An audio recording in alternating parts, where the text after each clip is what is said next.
Hey y'all, it's been a long time since I posted a video where I'm talking to the camera, but I've been busy doing a lot of shoots for work. I wanted to come back with this video because 4 months ago, I got in the FX30 and I was just blown away by the footage that I was getting out of this camera shooting in S-Log3. So I had posted 2 of those videos, and I want to do another video 4 months later and just really talk about what I really like about this camera. I'm not going to get too into the specs. There are a ton of FX30 videos out there. If you've seen those, you know what some of those specs are already. I bought the FX30 because it was in my price range. I couldn't afford the FX3.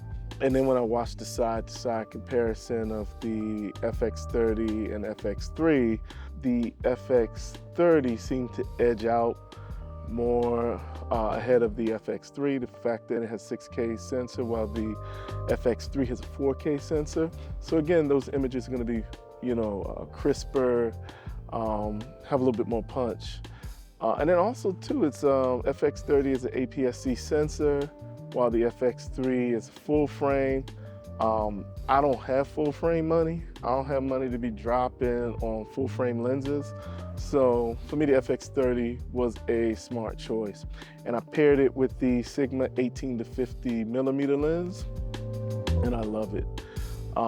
This camera really exceeded the expectations that I had. I'm coming from a Canon T7i, which doesn't have a flat picture profile.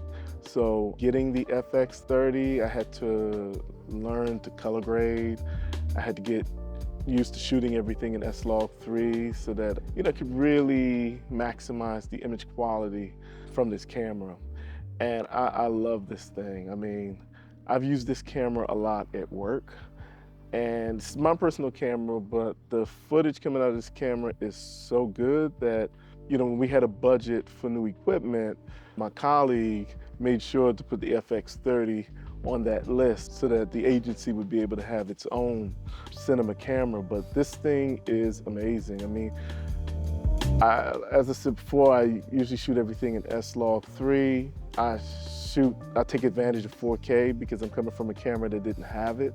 So, when I'm in controlled environments or environments with controlled lighting, I was shooting in Cine EI, but when I'm out and about, I recently figured out how to get this camera to shoot with automatic exposure, which is what I'm using right now.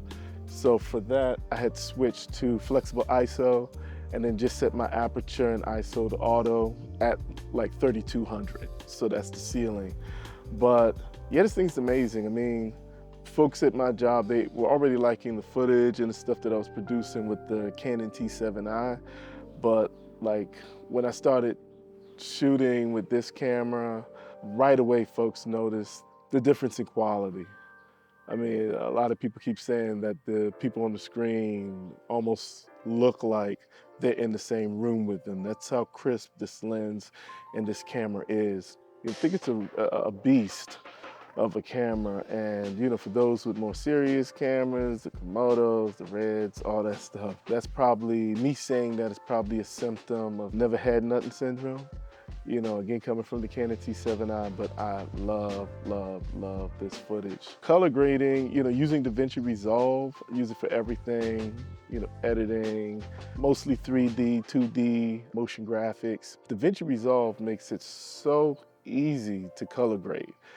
All I do is just use the color space transform. It puts me in a nice place where I can start tweaking and working on the grade. For right now, I'm happy with this. Again, awesome camera. If you have an FX30, I'd be happy to hear your thoughts on it. What have you used it for? What are some things you love about this camera? And actually, too, before I end this video, there are a lot of people like, oh, FX30 is not a low light beast. And it's not if you're using the regular APS-C lenses. But Mark did a video where he paired the FX30 with a T-Artisan lens, cinema lens, and it's a T1.08 lens. And the footage he gets with that is amazing. He took it on a family trip. Right around the campfire, he was able to get some really amazing footage. And he thinks that that lens could possibly fix, that issue with the FX30. It's a manual lens though. If that's not a deal breaker, that may be something that you want to get. I tried to keep the video short, but again, just kind of wanted to chime in and give you my thoughts on the FX30. So, peace.